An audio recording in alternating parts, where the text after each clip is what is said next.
ҳамасола 15 май дар сартосари кишвар ҳамчун рӯзи оила ҷашн гирифта мешавад. салом бинандагони азизи телевизиони илм ва табиат. дар барномаи навбатии маърифати ҳуқуқӣ атрофи оила, муносибатҳои оилавӣ ва паёмадҳои ҷудошавии оилаҳо бо иштироки ҳуқуқшинос суҳбат менамоем. ҳамсӯҳбати мо ҳастанд Сафарбек Абдуқаҳҳорзода, ҳуқуқшинос. хуш омадед ба барнома.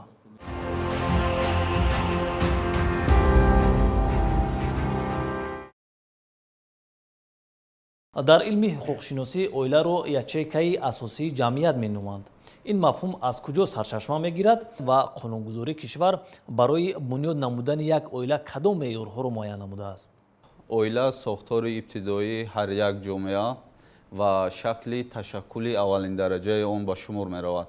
пайдоиши оила ки олимон ва мардумшиносон муайян карданд, таърихи 10 ва 12000 соларо дар бар мегирад. мо вақте ки сухан дар бораи оила мегӯем, мо бояд пеш аз ҳама фаҳмем ки худи мафҳуми оила чист ва қонунгузории ҷумҳурии Тоҷикистон кадом санадҳои меъёрии ҳуқуқиро дарҷ карда шудааст ки муносибатҳои оилавиро танзим менамояд.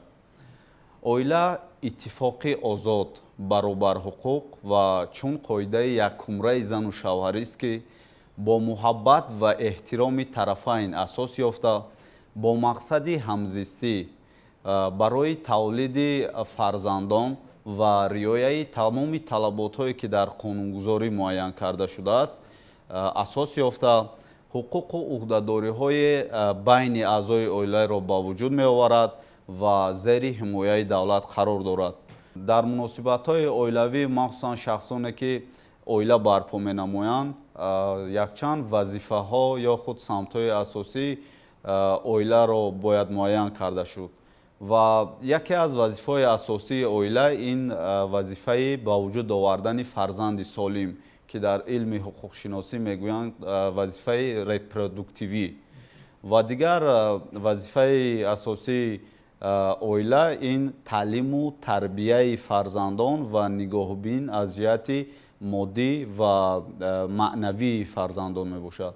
ва хушбахтона дар қонунгузории ҷумҳурии Тоҷикистон, махсусан дар Конститутсияи ҷумҳурии Тоҷикистон ки санади асосӣ ё худ сарчашмаи тамоми соҳаҳои ҳуқуқ ба ҳисоб меравад, махсусан дарҷ карда шудааст ва дар моддаи 33 Конститутсияи ҷумҳурии Тоҷикистон оварда шудааст ки давлат оиларо ҳамчун асоси ҷамъиятӣ ҳимоя менамояд. ҳар шахс ҳуқуқи ташкили оила дорад. мардон ва занон ки ба синни никоҳ расидаанд ҳуқуқ доранд озодона ақди никоҳ банданд. дар муносибатҳои оиладорӣ ва ҳангоми бекор кардани ақди никоҳ зану шавҳар баробар ҳуқуқ мебошанд. ва дигар меъёре ки дар Конститутсияи ҷумҳурии Тоҷикистон пешбинӣ карда шудааст, махсусан дар моддаи 34 Конститутсияи ҷумҳурии Тоҷикистон муайян карда шудааст ки модару кӯдак таҳти ҳимоя ва ғамхории махсуси давлатанд. падару модар барои таълиму тарбияи фарзандон ва фарзандони болиғу қобили меҳнат барои нигоҳубини волидон ва ҳифзи манфиатҳои падару модар масъул мебошанд. хулоса оила худ ячейкаи асосии ҷамъият ба шумор рафта тамоми санадҳои меъёрии ҳуқуқи ҷумҳурии Тоҷикистон чуноне ки гуфтем аз Конститутсияи ҷумҳурии Тоҷикистон ва Кодекси оилаи ҷумҳурии Тоҷикистон сарчашма гирифта тамоми муносибатҳои оилавиро танзим менамояд. тавре медонем қариб дар як сол наздики 15000 оила аз ҳамдигар ҷудо мешаванд. шумо ҳамчун ҳуқуқшинос сабабу омилҳои ҷудо шудани оилаҳо ва бекор шудани ақди никоҳро дар чӣ мебинед? аввалан шахсоне ки нияти никоҳ бастанро доранд бояд пеш аз ҳама худи мафҳуми никоҳро фаҳманд ки никоҳ худ чист. аслан дар илми ҳуқуқшиносӣ никоҳро ҳамчун муносибатҳои ихтиёрӣ, ҳамчун муносибатҳои баробарҳуқуқии зану шавҳар дониста шуда, мақсади никоҳ ин бунёди оила мебошад ва дар оянда ҳуқуқу уҳдадориҳои молӣ ва шахсии никоҳшавандагон ё худ аъзои оиларо ба танзим медарорад. ва дар муносибатҳои оилавӣ махсусан бастани ақди никоҳ ва шахсоне ки нияти ба никоҳ даромадан доранд бояд якчанд талаботҳо, якчанд нишонаҳо ё худ якчанд шартҳое ҳаст ки дар қонунгузории оилаи ҷумҳурии тоҷикистон махсусан кодекси оилаи ҷумҳурии тоҷикистон дарҷ карда шудааст ва онҳоро бояд донанд. ва аломатҳое ки шаҳрвандон нияти ба никоҳ даромаданро дорад, пеш аз ҳама никоҳ танҳо миёни зану мард баста мешавад. барои бастани никоҳ танҳо ирода ва ризогии онҳое лозим мебошад ки ба никоҳ ворид мешаванд. никоҳ ин иттифоқи баробарҳуқуқ мебошад. никоҳ бояд аз ҷиҳати ҳуқуқӣ ба расмият дароварда шавад, вале баръакс дар баъзе ҳолатҳо онро беэътибор медонанд. мақсади никоҳ ин бунёди оила мебошад ва муносибатҳое вуҷуд доранд ки дар давраи бастани ақди никоҳ, яъне ҳуқуқу ӯҳдадориҳои молӣ ва шахсии аъзоёни оиларо ба вуҷуд меоварад. қайди никоҳ боиси пайдоиши ҳуқуқу ӯҳдадориҳои молумулкӣ ва шахсии ҳамсарон мегардад. бояд зикр намуд ки асоси қайди давлатии никоҳшавандагонро ин аризаи якҷояи шахсоне ки нияти ба никоҳ даромаданро дорад, яъне ташкил медиҳад ва ин ариза бояд дар мақомоти сабни асноди ҳолати шаҳрвандӣ яъне сабт карда шавад ва ҳолатҳое ҳаст ки шартҳои асосӣ бастани ақди никоҳ тибқи қонунгузории оилаи ҷумҳурии тоҷикистон махсусан кодекси оилаи ҷумҳурии тоҷикистон муайян ва дақиқ пешниҳод карда шудааст. якум шартҳои бастани ақди никоҳ ин пеш аз ҳама ризогии никоҳшавандагон мебошад. яъне барои бастани ақди никоҳ бояд ҳар ду тараф, яъне ҳам тарафи мард ва ҳам зан бояд розӣ бошанд барои бастани ақди никоҳ ва талаботҳое вуҷуд доранд ки ҳангоме ки яке барои ба никоҳи худ даровардан занро медузанд ё он ки занро маҷбур менамоянд ки ба никоҳи худ дароранд ва ин меъёр ва ин рафтор тибқи талаботи моддаи 14 кодекси ҷиноятии ҷумҳурии тоҷикистон, яъне ҷавобгарии ҷиноятӣ пешбинӣ карда шудааст. ва дигар шартҳои бастани ақди никоҳ ин пеш аз ҳама расидан ба синну соли никоҳӣ мебошад ва қонунгузории ҷумҳурии тоҷикистон расидан ба синну соли никоҳиро, яъне дар баробари расидан ба синни балоғат, яъне аз 18 солагӣ муайян карда шудааст ва танҳо суд ҳуқуқ доранд ва дар асоси ризогии волидайн 1 соли бастани ақди никоҳро яъне кам намояд, аз синни 17 солагӣ муайян намояд. тибқи талаботи кодекси оилаи ҷумҳурии тоҷикистон махсусан моддаи 14 кодекси оилаи ҷумҳурии тоҷикистон дарҷ карда шудааст ки дар якчанд ҳолатҳо байни шаҳрвандон бастани ақди никоҳ манъ шудааст.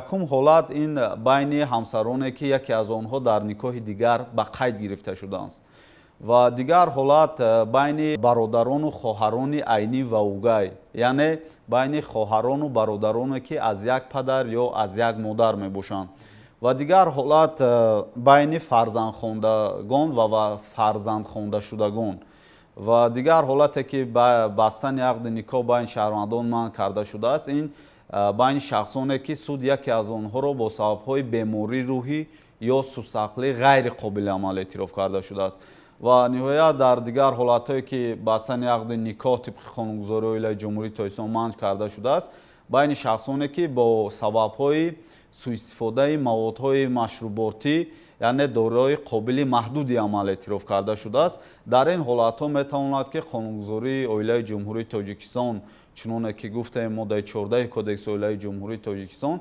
бастани ақди никоҳро дар байни ана ҳамин гуна шаҳрвандон пурра манъ карда шудааст ва хулоса дар муносибатҳои оилавӣ махсусан бастани ақди никоҳ тибқи талаботи қонунгузории оилаи ҷумҳурии тоҷикистон масъалаҳои бастани ақди никоҳ ва ҳолатҳои шарту талаботҳо ва аломатҳои бастани ақди никоҳ ба таври мушаххас дарҷ карда шудааст.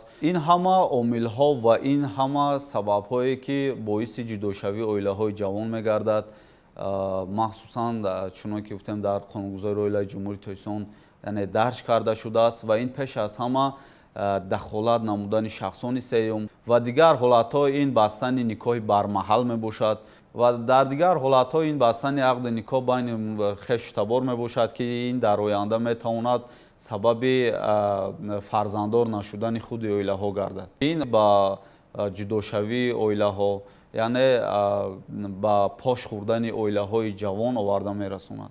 طبق قانونگذاری عمل کننده امروز کدام مقامات های وکالتدار دولتی می توانند عقد نکاح را بکار نمایند؟ қонунгузории оилаи ҷумҳурии тоҷикистон аслан ду тартиби қатъ гаштани ақди никоҳро дар давоми фаъолият ё худ дар давоми ҳамзистии ҳамсарон муайян карда шудааст. яке дар мақомоти суд ва дигаре дар мақомоти сабти асноди ҳолати шаҳрвандӣ.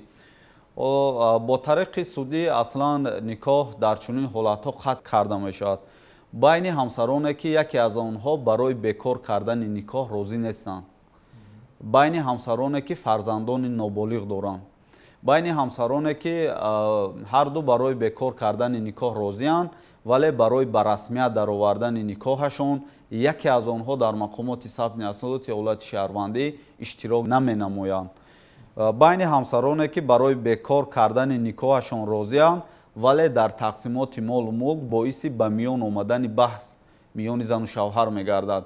ва ин ҳолатҳо аслан дар қонунгузории оилаи ҷумҳурии тоҷикистон бо талабот ё худ бо тибқи судӣ қатъ гаштани никоҳро муайян менамояд ва мувофиқи талаботи кодекси оилаи ҷумҳурии тоҷикистон агар суд муайян кунад ки зиндагии минбаъдаи зану шавҳар ғайриимкон аст, он гоҳ албатта суд чораҳо меандешад, ҳатто барои оштӣ намудани зану шавҳар низ муҳлат медиҳад, яъне ба муддати 6 моҳ муҳлат медиҳад барои оштӣ намудани зану шавҳар. ва дар натиҷаи ин муҳлат ки аз ҷониби мақомоти суд пешниҳод карда мешавад, суд бояд якчанд талаботҳоро яъне муайян намояд.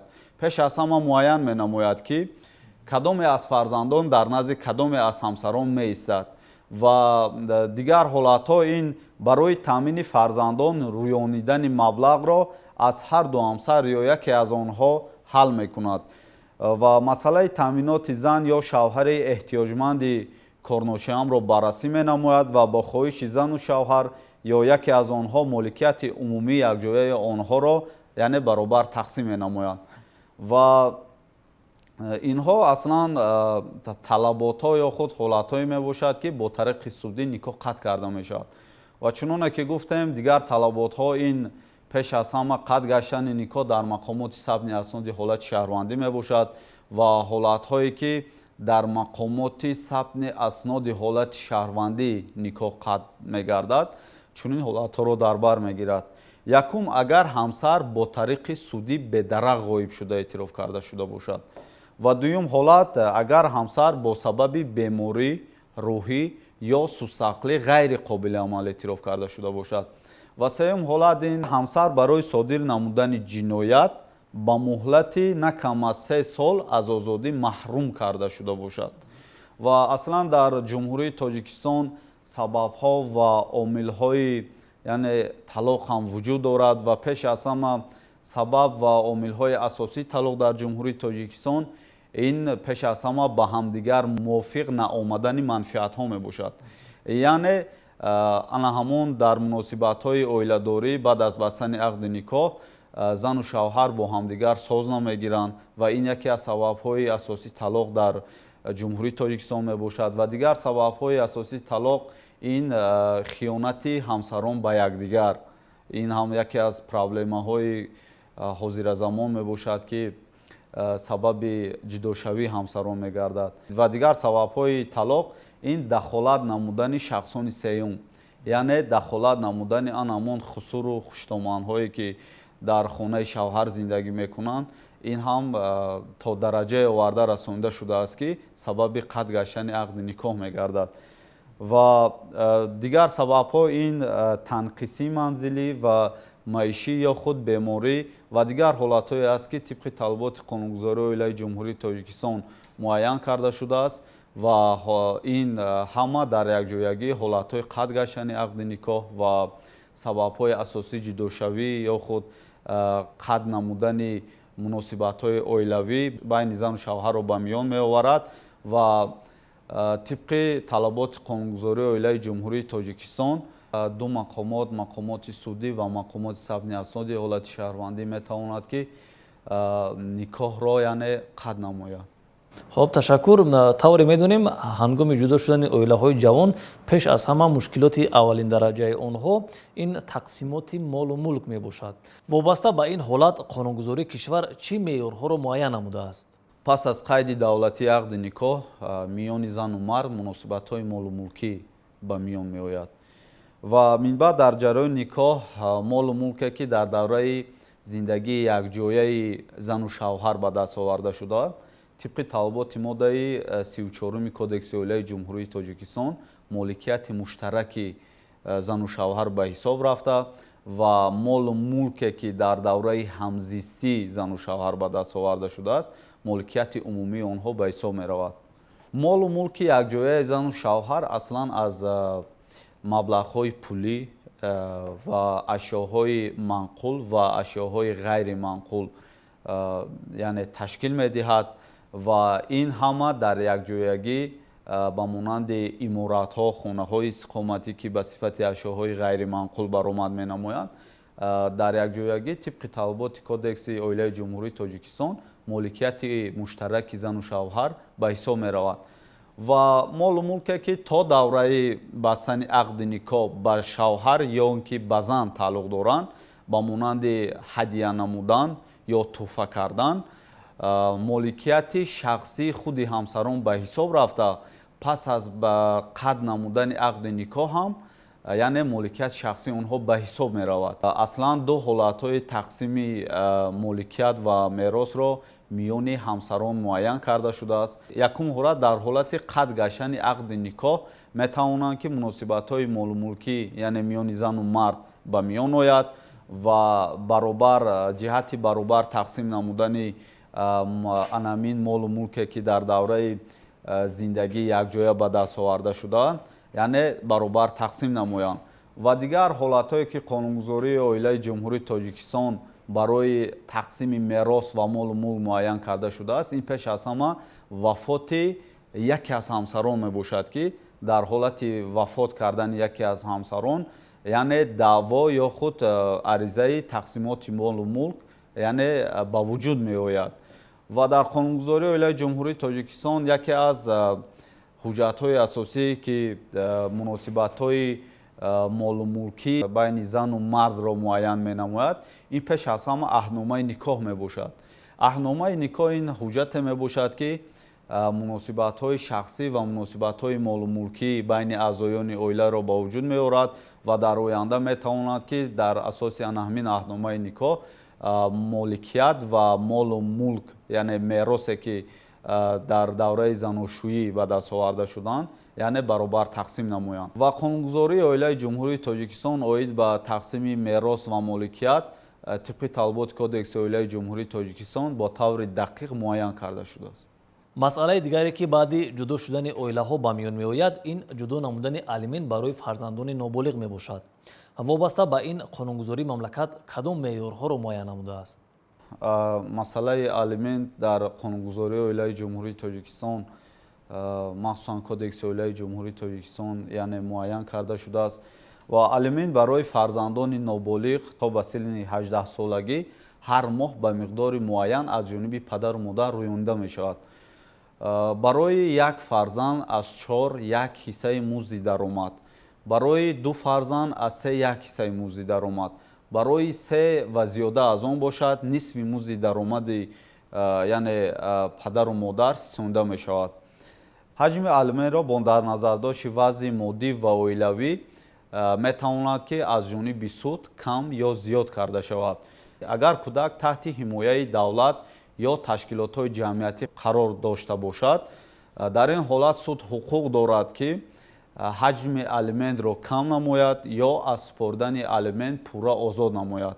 سود می تواند برای فرزندانی به سن بلاغت رسیده که دانشجویان تحصیلات عالی کسبی و میانه کسبی می باشد تا به 20 سالگی یا خود 24 سالگی رسیدن آنها به مقدار معین از پدر و مادر الیمنت ستانند. در حالت سرکشی نمودن پرداخت الیمنت از جانب پدر یا مادر قانونگذاری مملکت چه چاره‌ها میتواند اندیشیده باشد؟ از دادن الیمنت قصداً سرکشی کردن این خود جنایت می باشد ва қонунгузории оид ба рӯёнидани алимент аз ҷониби суд бо тартиби махсус рӯёнида мешавад ва ин тартиб дар доираи рӯёнидани алимент дар муносибатҳои оилавӣ миёни зану шавҳар аҳамияти хеле калон дорад. баъзан дар интихоби фарзанд ё ба яке аз волидайн мондани он баҳсҳои судӣ низ сурат мегирад. вобаста ба ин мегуфтед ки оё фарзандон дар интихоби падар ё модар ҳуқуқ доранд ё кадом омилу сабабҳо ба назар гирифта мешавад ки фарзандон ба падар ё ин ки ба модар бимонанд? тибқи талаботи қонунгузории оилаи ҷумҳурии тоҷикистон баъд аз қатъ намудани ақди никоҳ, яъне баъд аз ҷудошавии ҳамсарон, суд оид ба дар назди кадоме аз ҳамсарон ё дар назди падар ё дар назди модар зиндагӣ намудани кӯдаконро муайян менамояд. яъне муайян менамояд ки кадоме аз фарзандон дар назди кадоме аз ҳамсарон меистад, дар назди падар меистад ё ин ки дар назди модар. агар кӯдак то синни 10-солагӣ расида бошад, он гоҳ ризогии кӯдакро суд муайян менамояд ки дар назди кадоме аз ҳамсарон зиндагӣ менамояд. дар кадом ҳолат давлат метавонад ки волидайнро аз ҳуқуқи падарию модарӣ маҳрум намояд? дар қонунгузории оилаи ҷумҳурии тоҷикистон махсусан моддаи 69 кодекси оилаи ҷумҳурии тоҷикистон бо таври дақиқ муайян карда шудааст ки дар кадом ҳолатҳо метавонанд ки падару модар аз ҳуқуқи падарию модарии худ маҳрум карда шавад. волидан аз иҷрои уҳдадориҳои падарию модарии худ маҳрум карда мешавад агар онҳо аз иҷрои уҳдадориҳои падарию модарӣ ё аз додани алимент қасдан саркашӣ намояд. ва дигар ҳолатҳое ки падару модарро аз ҳуқуқи падарию модарӣ маҳрум менамоянд, ин пеш аз ҳама бе сабабҳои узурнок аз таваллудхона ё дигар муассисаҳои тиббӣ таълимӣ, яъне аз гирифтани фарзанди худ ё худ гирифтани фарзанди худро рад намояд. ин ҳам яке аз омилҳое мебошад ки падару модарро аз ҳуқуқи падарии модарӣ маҳрум менамояд. ва дигар ҳолат ин майзада ва нашъаманди ашадӣ будани падару модар мебошад ки ин яке аз проблемаҳои замони имрӯза мебошад ки боиси маҳрум кардани яке аз аъзоёни оила ё падар ё модар аз ҳуқуқи падарию модарӣ мебошад. ва дигар сабабҳои маҳрум кардан аз ҳуқуқи падарию модарӣ ин пеш аз ҳама ба фарзандон муносибати бераҳмона зоҳир намудан ё зӯроварии ҷисмонӣ ё рӯҳиро нисбат ба кӯдак раво дидан, яъне кӯдакон сӯиқасд менамоянд. дар ин ҳолатҳо ҳам низ қонунгузории оилаи ҷумҳурии тоҷикистон яъне падару модарро аз ҳуқуқи падарию модарӣ маҳрум менамояд. ва дигар ҳолатҳои маҳрум кардан аз ҳуқуқҳои падарию модарӣ ин пеш аз ҳама бар зидди ҳаёт ва саломатии фарзанди худ ё саломатии ҳамсари худ қасдан ҷиноят содир кардан ҳам низ ҳолатҳое мебошад ки падару модарро аз ҳуқуқи падарию модарӣ маҳрум менамояд. ва дигар ҳолатҳое ки дар қонунгузории оилаи ҷумҳурии тоҷикистон чуноне ки дарҷ кардем махсусан кодекси оилаи ҷумҳурии тоҷикистон муайян карда шудааст, ин пеш аз ҳама баррасии парвандаҳо оид ба маҳрум кардан аз ҳуқуқи падарию модарӣ мебошад. парвандаҳо оид ба маҳрум кардан аз ҳуқуқҳои падарию модарӣ дар асоси аризаи яке аз тарафҳо ё шахсони онҳоро ивазкунанда прокурор ё худ мақомотҳое ки кӯдак таҳти назорати бевоситаи онҳо қарор доранд, ин пеш аз ҳама мақомоти васоят ва парасторӣ мебошад, яъне баррасӣ карда мешавад. ва парванда оид ба маҳрум кардани аз ҳуқуқи падарию модарӣ бо иштироки прокурор ва мақомоти васояту парасторӣ баррасӣ карда мешавад ва дар натиҷаи баррасӣ кардани парванда оид ба маҳрум кардан аз ҳуқуқҳои падарию модарӣ суд бояд пеш аз ҳама масъалаи ситонидани алиментро яъне пурра дақиқ муайян намоянд. ҳангоми баррасии парванда оид ба масъалаҳои маҳрум кардан аз ҳуқуқҳои падарию модарӣ агар суд муайян намояд ки дар кирдори падар ё модар яъне кирдорҳои ҷиноят содир карда муайян карда шуда бошад, он гоҳ суд ҳуқуқ доранд ки ба таври хатиб ба прокурор яъне огоҳӣ намояд. ташаккур барои суҳбат ва иштирок дар барнома. Бори дигар хуш омадед. Бинандагони азиз, ҳамсуҳбати мо буданд Сафарбек Абдуқаҳҳорзода, ҳуқуқшинос.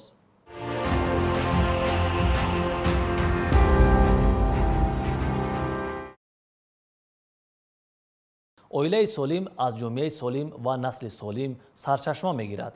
вобаста ба ин, ҳар яки моро зарур аст ки дар пойдории ҷомеаи солим саҳми назараси хешро гузошта бошем. дар ҳамин ҷо барномаи мо ба охир мерасад. хайр то барномаҳои дигар. саломату сарбаланд бошед.